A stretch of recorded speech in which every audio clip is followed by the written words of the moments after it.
So my teachers would often say chi down or chi not up. So that's just the vocabulary for English wasn't as expanded as it is for them now. So, so what that means, it's actually quite profound for the practice. So we never want the chi to rise up. And a better way to say that, or a more useful way to talk about that, so the chi's to do with the energy, but it's more than that too. It's like kinetic force and all sorts of things. So we don't want the tension to rise up. We want the tension to sink. So we want it to sink into the legs and into the ground.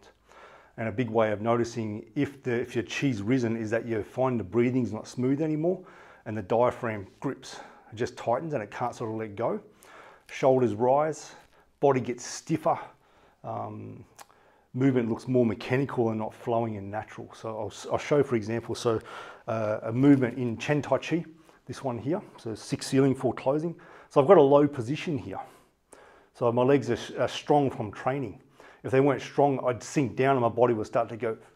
It might be really subtle. It's like, I want to tighten, stabilize through the diaphragm, shoulders might come up. Then I'll do my movement. It might look okay to someone who's just starting. This is sort of flowing, there's weight shift, but there's this sense of fundamental, there's something held up.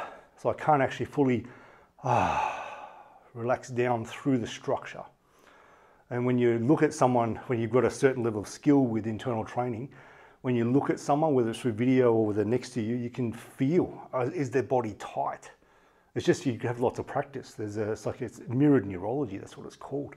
So when I relax down, so if I'm a bit stiff, I've sunk down, maybe I want to go a bit lower than what my strength really is, trying to prove something or whatever, or just trying to strengthen the legs, the body might be a bit tense. So I'll go, so everything to sink. Don't have to sink the pelvis lower, but I feel the tension sink down through to the feet.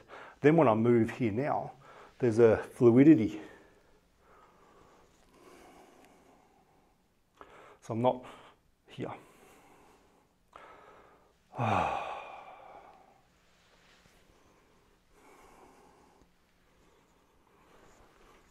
So it's a really key feature in your training. If you feel like your breathing has changed, you can't relax it down. The chi's going up, the Chinese would say, or just tension's going up, the body's going into a tension mode. So it'll consume energy if you keep pushing that way, and it'll delay getting the real results of your training for a long time.